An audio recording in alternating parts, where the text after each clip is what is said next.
에스라서, 학개서, 느헤미야서, 시편, 야고보서 무슨 생각이 드세요? 아무 생각도 안 드세요?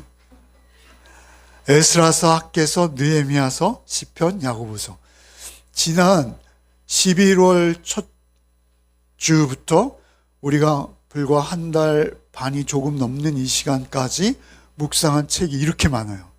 야고보서, 에스라서, 학개서, 느헤미야서, 시편. 되게 많죠?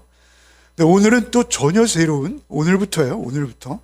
어디로 간다고요? 미가서로 가요. 성서윤회에서 굉장히 편집을 잘 한 것 같기도 한데 주일날 이런 본문을 넣으면 저는 굉장히 당혹스럽습니다. 모처럼 주일날 한 번 예배 드리시는 분도 계시고 묵상을 뜸하게 하시는 분도 계신데 오늘 말씀을 같이 우리가 1절부터 9절까지 읽으셨잖아요. 어떤 느낌이세요? 무섭죠? 아무 느낌 없으십니까? 사실 심판의 말씀이에요. 너무 무섭고 떨리는, 성경에서 몇 군데 안 되는 가장 혹독한 심판의 서문이에요. 그래서 너무 무섭습니다. 사실 이런 말씀으로 주의 본문을 전하기는 굉장히 부담스러운 말씀이기도 해요. 그런데 놀라운 것은 하나님께서 이 미가 선지자를 통해서 이 말씀을 주실 때 일정한 구조를 갖고 주셨어요. 뭐냐면 1장과 2장까지, 미가서 총 7장이거든요. 근데 1장과 2장까지 한 대목이에요. 그래서 2장 후반부에 결론이 있어요.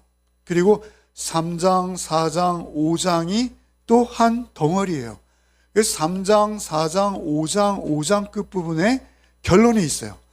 그리고 6장, 7장인데 6장, 7장도 7장 끝부분에 결론이 있어요. 그래서 심판의 무서운 말씀이 계속되다가 소망의 말씀이 나오고 있다는 것이죠.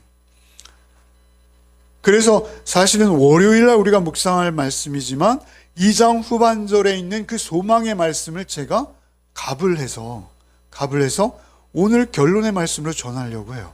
여러분 여기 벌써 뜨셨네요. 표가 보이시죠?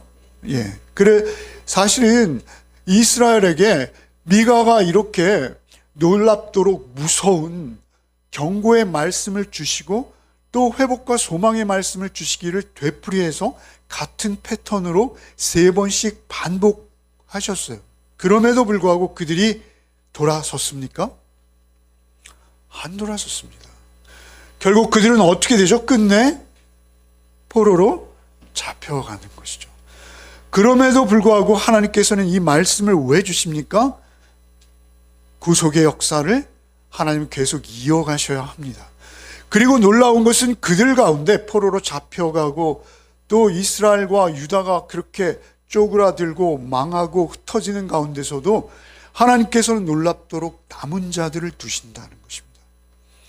그 구속의 역사, 구원의 역사를 이어갈 수 있도록 하나님께서는 그 명맥을 이어가신다라는 것이죠. 우리가 성경에서 중요한 개념이죠. 남은 자 사상이라고 하죠. 우리가 그 남은 자를 남겨두세요. 그 구루터기 같이. 그런데 그 남은 자들의 역사가 사실은 이 미가서 가운데 있다라는 것이죠. 미가서에서 5번인가요? 4번인가요? 정확히 제가 기억하는 5번인데요. 그 남은 자라는 표현, 그 단어가 등장하고 있어요. 그 남은 자들을 위한 역사일 수 있다라는 것이죠.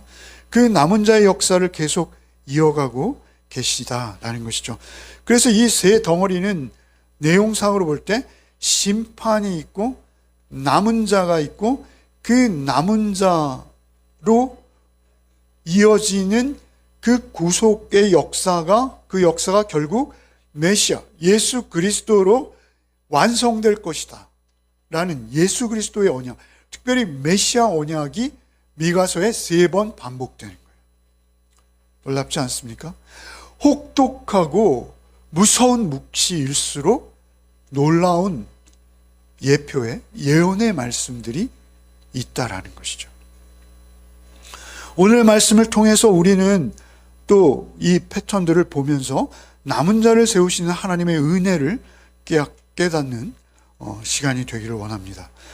우리를 허물고 무너뜨리시는 것 같지만 그 죄악 중에도 소망을 두게 하시고 그들 가운데 남은 자를 남겨두시는 하나님의 은혜예요. 남은 자들이 특별해서가 아니에요. 그냥 하나님이 택하셔서 그들을 남기시는 것이죠. 여러분 1절로 4절을 먼저 본문 읽겠습니다. 다시 한번 읽겠습니다. 유다의 왕들 요담과 아하스와 히스기야 시대에 모레셋 사람 미가에게 임한 여호와의 말씀 곧 사마리아와 예루살렘에 관한 묵시라. 백성들아 너희는 다 들을지어다. 땅과 거기에 있는 모든 것들아 자세히 들을지어다. 주 여호와께서 너희에게 대하여 증언하시되 곧 주께서 성전에서 그리하실 것이라. 여호와께서 그의 처소에서 나오시고 강림하사 땅의 높은 곳을 밟으실 것이라. 그 아래에서 산들이 높고 골짜기들이 갈라지기를 불 앞에 밀초 같고 비탈로 쏟아지는 물 같을 것이니. 여러분 유다의 왕 요담과 아하스 히스기야 시대에 모레셋 사람 미가에게 임한 여호와의 말씀 곧 사마리아와 예루살렘에 관한 묵시라 이렇게 시작하죠. 모레셋이라는 지명을 우린 처음이자 마지막으로 성경에서 여기서 볼 수 있어요. 모레셋이라는 곳은 예루살렘에서 47km 정도 떨어진 아주 변방입니다. 변방의 작은 마을이에요. 작은 마을. 작은 마을에서 모레셋의 집안은 대대로 그냥 이스라엘의 평균적인 집안, 목축을 하는 집안이에요. 요즘 말로 말하면 아주 경기도 저 구석진 곳 그런 데에서 그냥 평범하게 농사 짓는 농군의 아들이에요. 그런데 그가 갑자기 선지자로서의 역할을 감당하기 시작하는 거예요. 근데 누구를 향해서 이야기한다고요? 예루살렘과 사마리아를 향해서. 아직 북이스라엘이 패망하기 전후예요. 그리고 아직 예루살렘은 건재해요. 굉장히 부흥하고 그리고 잘 서가고 있는 듯해 보여요. 외부상으로. 그런 상황에서 아주 변방의 촌스러운 중산층, 평범한 사람이 갑자기 그 부자요 권력의 핵심에 있는 그 중심부를 향해서 하나님의 말씀을 대언하기 시작하는 거예요. 설득력이 없을 수 있죠. 그래서 이렇게 말씀하시는 거예요. 여기 보면 1절 후반부에 예루살렘에 관한 묵시다라는 건 무엇이죠? 하나님께서 미가에게 직접 주신 말씀이라는 거예요. 부인할 수 없고 부정할 수 없는 하나님께 받은 말씀을 전하는 거예요. 하나님께 받은 말씀이 아니고서는 설득력이 없는 거예요. 하나님께 받은 거예요. 그 묵시의 말씀이라.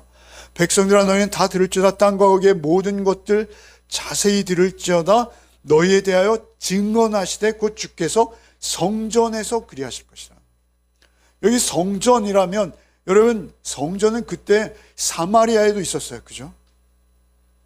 사마리아에도 있었어요. 그리고 예루살렘에도 있었어요. 사마리아 사람들은 사마리아에서 드리는 제사가 진짜 백이라고 하고 있었고, 예루살렘에서 제사 드리는 자들은 너희는 예루살렘에서 제사 드리지 않으면 구원받지 못해, 이렇게 말하고 있던 때예요. 그런데 지금 그 사마리아와 예루살렘을 향해서 받은 묵시인데 2절 후반 보면 너희에 대하여 증언하시되 라고 해요. 증언이라는 것은 법적 용어예요. 법적 용어. 그래서 하나님께서 법정에서 선고하시듯이 선포하시는 하나님이 주신 묵시의 말씀이다. 이건 너희들을 향한 하나님의 선언이야. 그런데 그게 어디서 선포되어진다고요? 하나님의 성전. 그런데 그 여기서의 성전은 사마리아의 성전도 아니고요, 예루살렘의 성전도 아니에요. 사실 이거 의미예요. 그것은 뭐죠? 하늘 성전인 거예요. 하늘 성전. 하나님이 계신 곳은 사실 하나님은 편지하시죠. 하나님은 안 계신 곳이 없으십니다. 그럼에도 불구하고 하나님의 창조하신 세상 만물 가운데 하나님은 다 계세요. 그럼에도 불구하고 여기에 뭐예요? 일어나서 마치 성전에서 강림하시는 3절에 여호와께서 그의 처소에서 나오시고 강림하사 땅의 높은 곳을 밟으실 것이다. 이렇게 표현하시죠. 하나님의 역동적인 심판이에요. 그 심판이 반드시 임하고 행해질 것이다. 여러분, 우리가 잘 알죠. 결국 그 심판이 행해졌습니까? 안 행해졌습니까? BC 722년에 아수르에 의해서 북이스라엘은 끌려갔고요. 남유다는 586년에 바벨론에 의해서 멸망당합니다. 결국은 그들이 다 끌려가고 멸망당한다라는 사실이죠. 그런데 그것을 지금 하나님께서 어떻게 표현하세요? 땅의 높은 곳을 밟으시고 심판의 증언을 그들에게 하늘 높은 성 전에 계신 하나님이 직접 찾아오셔서 그 높은 곳을 밟으시고, 여기에 언어 유희가 있어요. 여러분, 높은 곳이라고 할 때 히브리어가 빠모테라는 히브리어인데, 빠모라는 이 단어가 산당이에요. 여러분, 산당. 조금 이따가 밝힐 것이지만 산당은 우상 숭배하는 곳이거든요. 조금 혼돈되게 성경에 등장하는 지명이죠. 산당. 높은 산들마다 그들이 하나님을 예배한다 하면서 하나님을 예배하는 듯 명분 삼아 우상을 섬기던 그런 곳들이 있어요. 선한 왕들도 산당은 패하지 못하죠. 몇몇 왕들만 산당을 패했다 했는데 그게 패해진 게 아니에요. 계속 남아있어요. 명맥을 유지해요. 그런데 그 높은 곳을 밟으실 것이다. 이 산당을 밟으신다는 거예요. 4절에 그 아래서 산들이 높고 골짜기들이 갈라지고 불 앞에 밀초같이 비탈로 쏟아지는 물 같을 것이다. 여러분, 그 불 앞에 밀초가 뭔지 아시죠? 그 초 있잖아요. 초. 파라핀이죠. 그 불 앞에서 그냥 스멀스멀 녹아버리는 그런 밀초 같다라는 거예요. 금방 녹아내리듯 그 녹아내려 버릴 그 소위 자칭 선민이라고 입만 열면 말하고 있던 그 선택받은 민족이라는 자부심이 하늘을 찌르고 있던 그들, 그 선민들이 밀초처럼 하나님의 심판 앞에서 흔적도 없이 녹아버릴 것이다. 홍수에 떠내려오는 물같이 심판이 떠내려올 것이다. 여러분, 그 팔레스타인에는 홍수가 나면요, 물을 저축지 못하는 터진 곳들이 많아서 그 물이 쏜살같이 하천이 아닌데 갑자기 하천으로 변하면서 엄청난 물이 엄몰하는 그런 현상이 많이 있었어요. 그렇게 너희들 다 떠내려가 버릴 거야. 휩쓸려 버릴 거야. 너희들에게 그렇게 심판이 임할 거야. 비탈로 쏟아지는 물과 같이 그 진흙탕에 떠내려가 버리고 말 거야 라고 경고하신다라는 것이죠. 근데 사실 여러분, 이러한 경고는요, 여러분, 우리가 무섭다라고만 받아야 할 게 아닙니다. 사실 이러한 심판에 대한 경고, 때로는 그것이 심판으로 우리에게 임할지라도 여러분, 그것은 하나님의 사랑이에요. 사랑의 표현이에요. 여러분, 성경에 제일 무서운 상태가 뭔지 아십니까? 예? 유기요. 굉장히 신학적인 단어를 유기하시. 성경에서 제일 무서운, 정확히 말씀하셨어요. 저는 그렇게 표현하려고 하지 않았는데 정확히 말씀하셨어요. 유기는 무엇입니까? 무관심인 거예요. 무관심. 여러분, 징계는 오히려 하나님의 사랑의 표현이에요. 여러분, 저는 연애를 그렇게 많이 해보지는 않았습니다. 그런데 연애하는 사람들이 사실 제일 연애가 깨진 상황이 뭔지 아십니까? 상대를 마치 투명인간처럼 취급하는 거. 있는지 없는지 그냥 관심이 없는 거. 그나마 티격태격 싸우고 목청을 높일 때는 아직 가능성이 있는 거예요. 그들이 깨지지 않을 수 있는 기회가 있는 거예요. 여러분, 항해하는 사람들이 가장 무서워하는 게 무풍지대라고 하죠. 무풍지대. 바람이 있고 폭풍이 불면 오히려 그 배는 자기가 소원하는 항구로 폭풍과 싸우면서 나갈 수 있어요. 아니, 오히려 그 폭풍으로 인하여 더 빨리 갈 수 있는 겁니다. 그런데 아무 바람도 없는 상태, 잔잔해서 배가 꼼짝도 할 수 없는 갇혀버린 상태, 그 무풍지대가 제일 무서운 거예요. 여러분, 하나님께서 우리를 찾아오셔서 하나님께서 우리를 징계하시고 때로는 심판하신다라고 느껴지십니까? 여러분, 그것은 아직 나에게 소망이 있는 거예요. 소망입니다. 하나님 왜 저에게 이러십니까? 하나님 왜 저에게 이토록 잔인하십니까? 아니, 나에게 뭔가 문제가 있는 거예요. 내가 하나님 아닌 무언가를 내 중심에 세우기 시작한 것일 수 있어요. 하나님께서 나를 찾아오셔서 나를 바꾸시려 하실 때, 교정하려 하실 때, 여러분, 우리가 하나님의 백성이라면 여러분, 우리가 심판을 받고 때로는 어려움이 있고 고난이 있을 때일지라도 그것조차 감사하십시오. 감사할 수 있어야 돼요. 그리고 세상 사람들처럼 그것으로 인해서 원망하거나 불평하고 아주 넘어지는 자가 아니라 그 속에서 나를 돌아볼 수 있는 그런 은혜가 있어야 됩니다. 하나님께서 너는 아직 내 백성이야. 여러분, 성경에서 하나님께서는 신랑이시고 우리는 뭐예요? 신부예요. 너는 아직 내 아내야. 이렇게 말씀하시는 거예요. 너는 아직 내 아내야. 너는 내 거룩한 신부로 내가 너를 세우고 말 거야. 하나님의 음성인 거예요. 우리에 있어서 그런 고난은 하나님이 우리를 부르시는 소리인 줄 믿습니다. 5절, 6절, 7절을 이어서 읽겠습니다. 여러분 읽겠습니다. 이는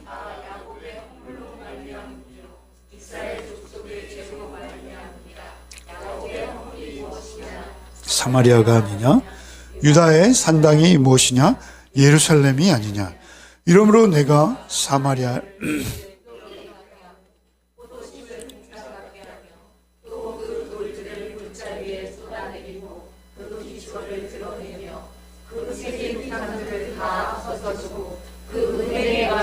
다 불사자시며 내가 그 옥산들을 다 깨뜨리리니 그가 희생의 값으로 모았은즉 그것이 희생의 값으로 돌아오리라.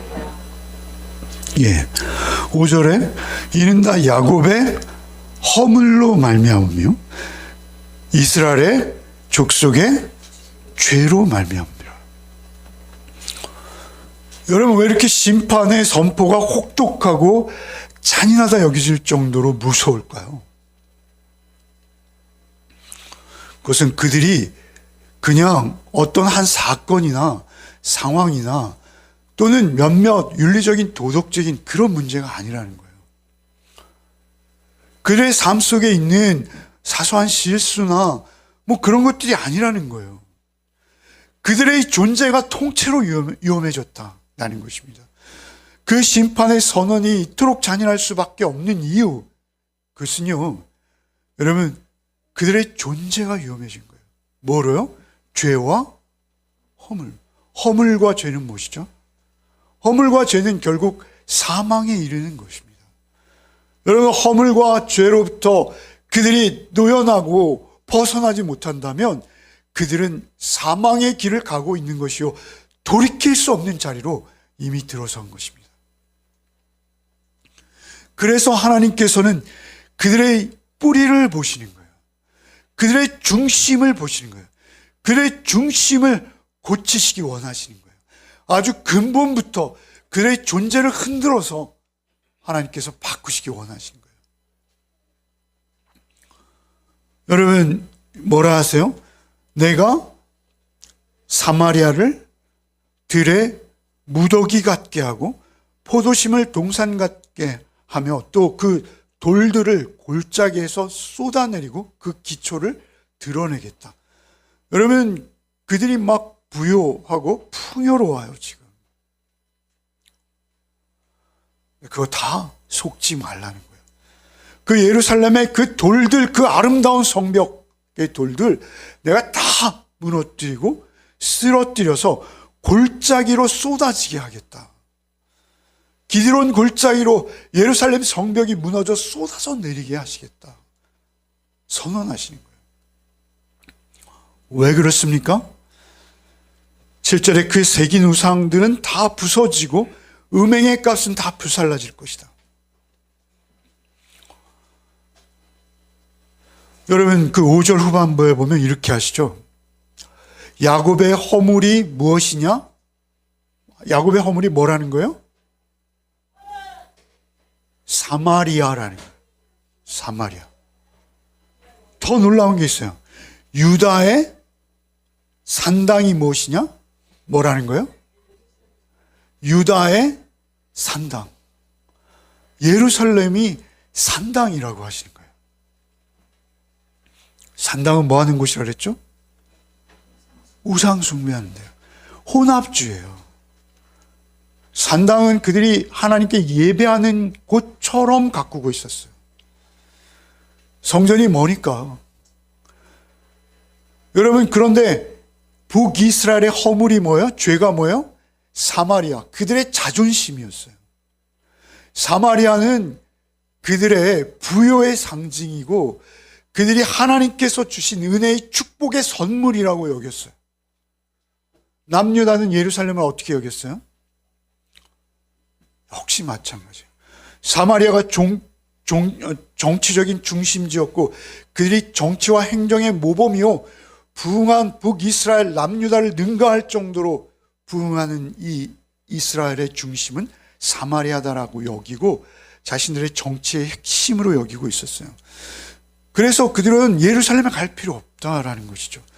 그런가 하면 예루살렘에서 그 제사드리는 그들의 자존심은 대단했죠. 예루살렘은 난공불락이에요. 여기 하나님이 계셔. 바벨론이 우리를 무너뜨린다고, 아수르가 우리를 무너뜨린다고 하나님이 계시다니까 여기는 절대 무너지지 않아. 그들이 레위인들의 합창 속에서 엄청나게 웅장한 제사를 드리고 있었어요. 그들의 종교적인 자만심, 하나님은 우리와 함께 하시고 여기에만 계시다라는 그 엄청난 자부심? 그들의 교만함이죠, 사실. 예루살렘이 중심이었어요. 그런데 하나님께서는 그 예루살렘 뭐라 하세요? 산당이라 하시게, 산당. 유다의 산당이 무엇이냐? 예루살렘이 아니냐? 나 다 무너뜨릴 거야. 7절에 이렇게 말씀해요. 그 새긴 우상들은 다 부서지고 예루살렘이 우상이 되었다는 거예요. 그 우상 다 부서지고 그 음행의 값은 다 불살라지며 내가 목상들을 다 깨뜨리니 그가 기생의 값으로 모았은지 그것이 기생의 값으로 돌아가리라. 무서운 말씀입니다. 그들의 풍요, 그 기생의 값이야. 이게 무슨 말이에요? 기생이란 간음했다는 거예요. 음란했다는 거예요. 그들이 우상을 숭배하고 우리의 신랑 되신 하나님의 품을 떠나 그들이 자신의 교만과 자만으로 예루살렘 성전을 우상화하면서 하나님, 공의와 사랑의 하나님, 그 하나님의 성품은 온데간데 없이 그저 약육강식의 세계를 그들이 만들어 가면서 종교적인 언어만을 남발하고 있었다라는 것입니다. 오늘날 우리 교회 아닌가요? 오늘날 우리의 모습일 수 있습니다. 여러분, 어느 시대를 막론하고 그런 거예요. 유다의 산당이 무엇이냐? 예루살렘이 아니냐? 너희들 화대를 모아서 그것을 풍요롭다 하니 그거 다 창녀의 몸값으로 나갈 거야. 여러분, 다른 번역본에 여기에 말하는 그 기생의 싹이 무엇입니까? 창녀의 품삯, 몸값, 매춘의 대가, 굉장히 다양하게 번역해놨어요. 너희들 그 음란하게 받아낸 것들, 너희가 하나님의 공의와 사랑을 쫓아서 맺은 열매가 아니야. 너희들 그게 풍요의 목적이 되었고 풍요가 목적이 되어서 그것이 마치 하나님의 주신 열매인 것처럼 여기는 그거 결국 아수르의 손에 넘어갈 거야. 그거 바벨론의 손에 넘어갈 거야. 결국 그들이 그거 빼앗아서 다시 창녀의 몸값으로 지불할 거야. 그 우상의 재물은 우상의 재물의 굴레 안에서 또 순환하겠지. 너희와 상관없는 거야. 여러분, 이렇게 말씀하시는 거예요. 얼마나 모레셋 사람 미가를 통해서 선포되어지는 하나님의 말씀이 여러분 무서운지요. 여러분, 우리가 하나님을 믿고 따른다는 것은 말이죠, 주일 성수로 되는 게 아니에요. 여러분, 우리가 11조를 드린다고 되는 게 아니에요.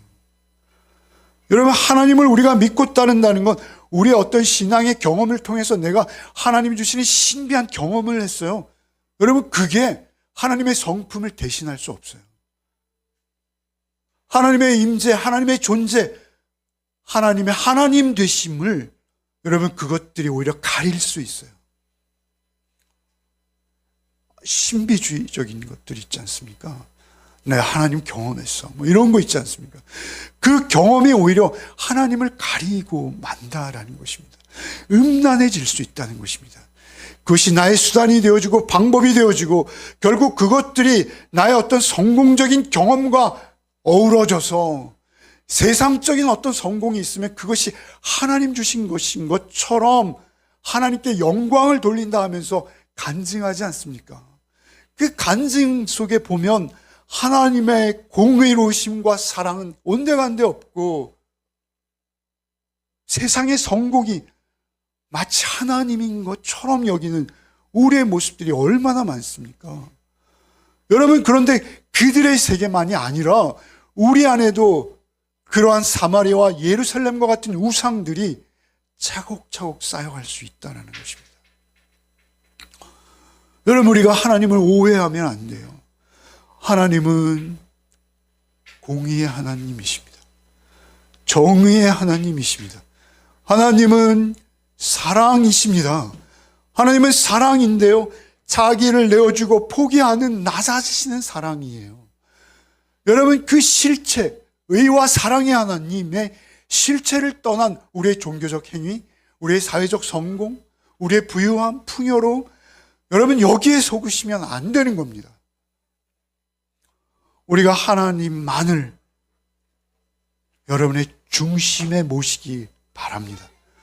여러분의 중심이 하나님이 아닌 그 무언가로 채워질 때 하나님이 여러분을 사랑하신다면 여러분은 징계의 대상입니다. 여러분은 심판의 대상입니다. 여러분, 이것을 우리가 우리의 중심에 잊지 말아야 합니다. 무서운 말씀인데 사실 오늘 우리의 말씀이에요. 8절 9절을 마지막으로 읽겠습니다. 이러므로 내가 애통하며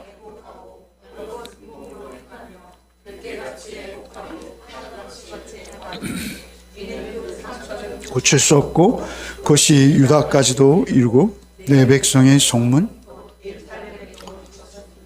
이러므로 내가 애통하며 애곡하고 벗은 몸으로 행하며 들깨같이 타조같이 애통하리니.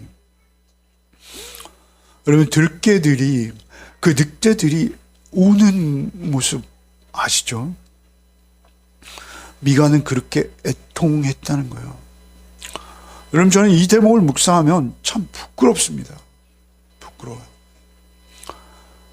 사실 이 시대는 그 시대보다 더 풍요롭지만 사실은 더 하나님의 영광을, 하나님의 이름을 들먹이며 가리우는 시대 아닙니까? 벌거벗어야 되는 거예요. 정말 하나님의 말씀을 대언하기 위해 우리 벌거벗어야 되는 거예요. 애통하며 애곡해야 되는 거예요. 들깨처럼 타조처럼. 여러분, 우리가 그렇게 애통하고 있습니까? 여러분, 이 시대가 얼마나 하나님의 영광을 가리고 있는지, 여러분, 최악의 시대가 아닌가요?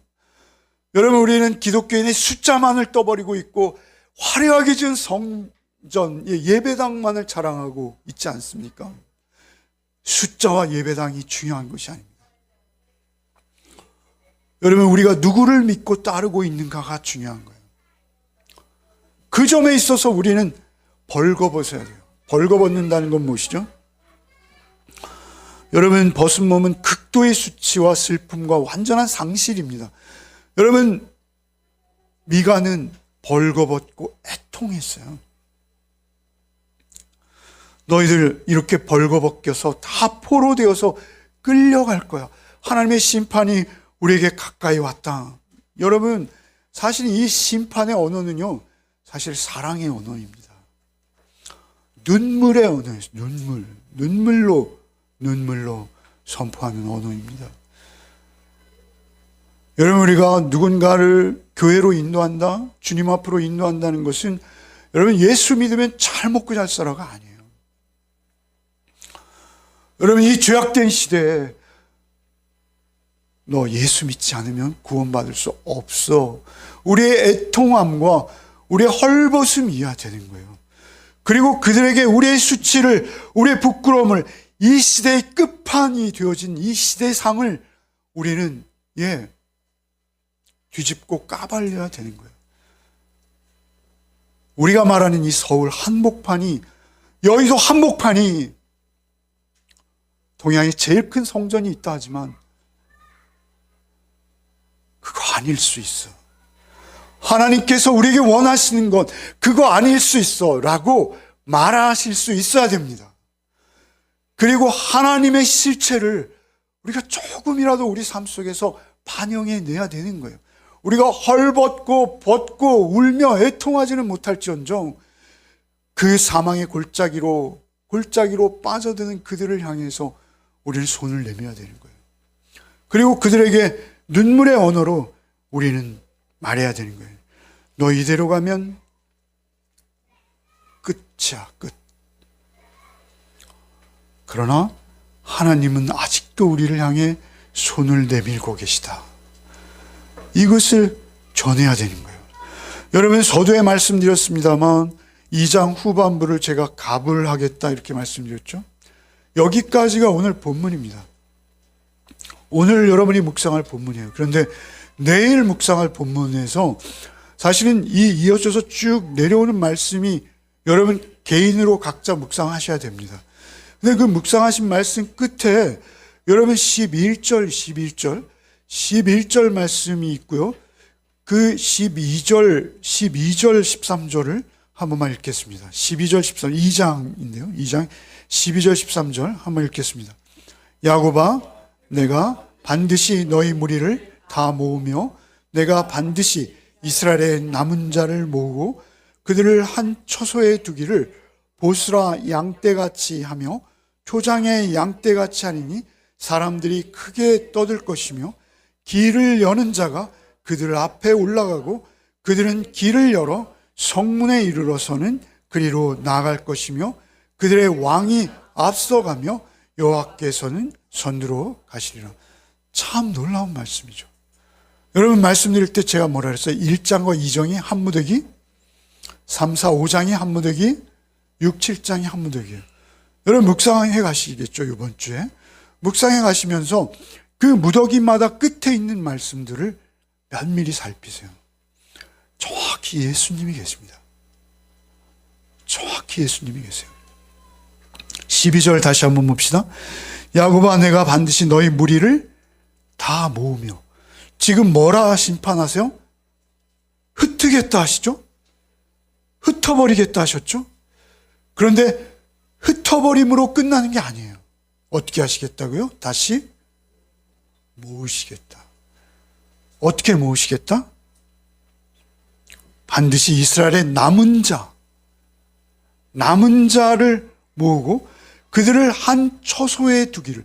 한 처소. 이건 뭘까요? 남은 자들이 모이는 장소가 있다는 거예요. 공동체를 말하는 것입니다. 한 처소에 두기를 보스라 양떼같이 하며 초장의 양떼같이 하리니 사람들이 크게 떠들 것이며. 보스라라는 것은 그 북이스라엘 남유다에서 가장 좋은 목초지예요. 그 보스라 가장 좋은 풍성한 목초지로 내가 다시 모을 거야. 거기는 세상의 풍요와는 다른 풍요겠죠. 그 보스라 양떼같이 그곳에 모을 거야. 그러면 너희들 거기서 크게 떠들며 너희들이 아름다운 공동체를 이룰 거야. 근데 초장에 양떼같이 모을 거야. 여러분, 이게 예수님이세요. 예수님이 요한복음 10장에 뭐라 하시죠? 나는 선한 목자라. 선한 목자는 양들을 위하여 목숨을 버리거니와. 여러분, 그 엉킨 그 가시덩굴에 꼼짝 못하고 움직이면 움직일수록 더 피가 나는 그 상황. 여러분, 그 양을, 그 가시덩굴을 다 자신이 찔리우시며 벗겨내시고 그를 목에 두르시고 돌아오시는 99마리의 양을 두고 그 한 마리 양을 찾으시는 목자 예수를 말하는 거예요. 여러분, 그 예수를 놀랍게도 미가가 예언하고 있는 거예요. 여러분, 묵시라 그랬죠, 1절에. 묵시는 예언의 말씀이에요. 대표적인 묵시가 뭐예요? 계시록이에요. 요한이 반모섬에서 하나님에게 고스란히 받은 그 구약의 말씀들이 계시록이에요. 여러분, 놀라운 거 아니겠습니까? 13절 한번 읽어봅시다. 13절. 길을 여는 자가 그들 앞에 올라가고 그들은 길을 열어 성문에 이르려 그리로 나갈 것이며 그들의 왕이 앞서가며 여호와는 선두로 가시라. 왕이 앞서가는데 또 여호와께서 선두로 가신대요. 여호와가 계시고 또 따로 왕이 있어요. 그럼 뭐죠? 여호와는 하나님이시잖아요. 그런데 또 뒤따라야 될 분이 한 분 계세요. 누구예요? 왕인 거예요. 왕이 누구예요? 예수님이죠. 만왕의 왕, 만주의 주가 되시는 예수께서 앞장서 가시는 거예요. 예수께서 그 앞장서 가는데 그 뒤를 따르는 자들이 있다는 거예요. 반드시 모시겠다라고 할 때 반드시라는 건 뭐예요? 언약이에요. 언약과 관련되는 말씀이에요. 내가 반드시 이루고야 말겠다. 반드시 성취하고야 말겠다. 그런데 모으는 자들이 여러분 미가서를 계속 묵상해 나가시면요, 강한 자가 아니에요.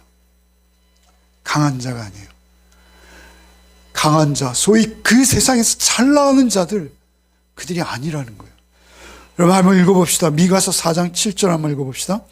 발을 저는 자는 남은 백성이 되게 하며 멀리 쫓겨난 자들이 강한 나라가 되게 하고. 강한 자가 아니라 누구라는 거예요? 발을 저는 자.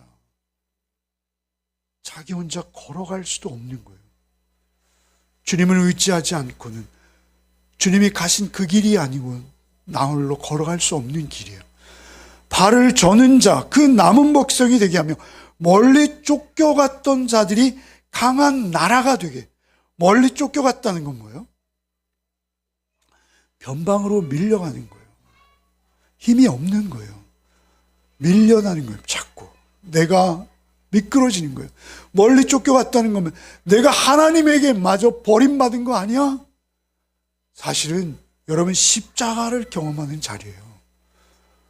여러분, 우리가 십자가는 그렇게 단순하고 만만한 은혜가 아닙니다.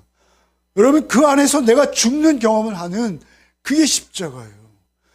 여러분, 그 밀려난 자리, 그 멀리 쫓겨났던 자들이 오히려 강한 나라. 어떤 나라요? 하나님 나라.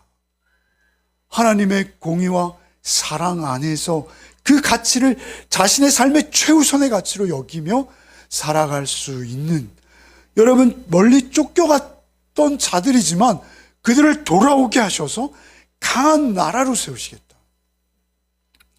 여러분, 미가서 7장 18절 한번 읽어봅시다.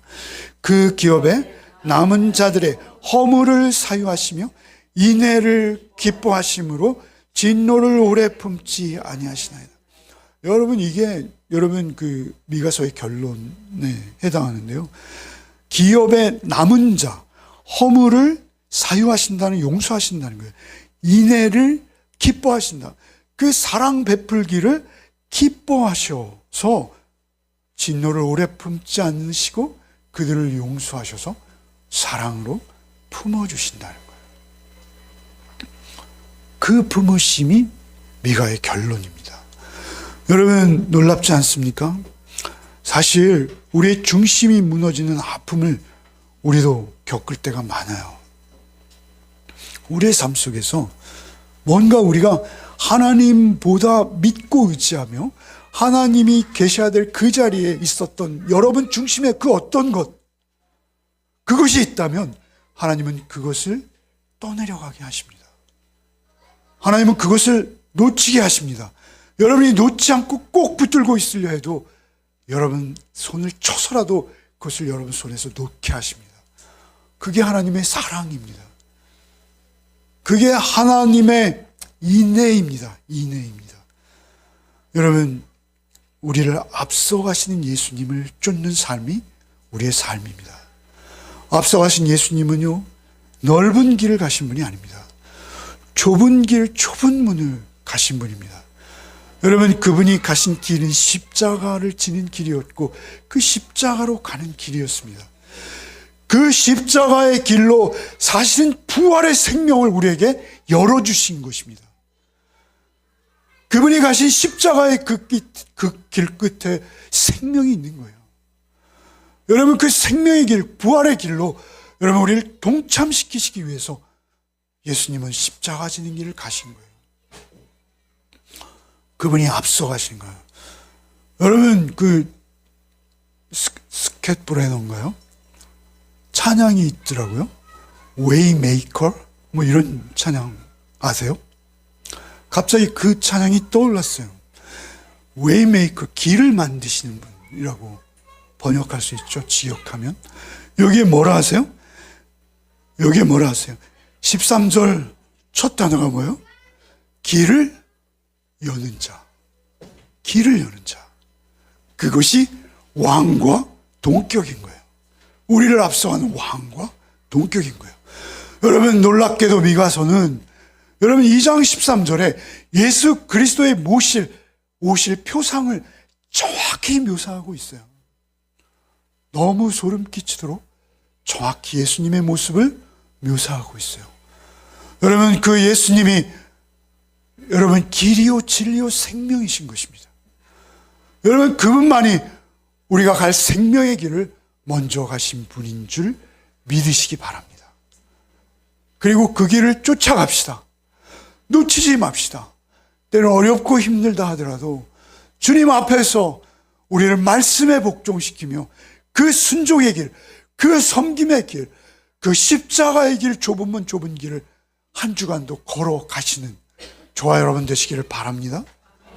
그때 우리 가는 길이 영원한 생명의 길로 이어지게 하실 줄 믿습니다.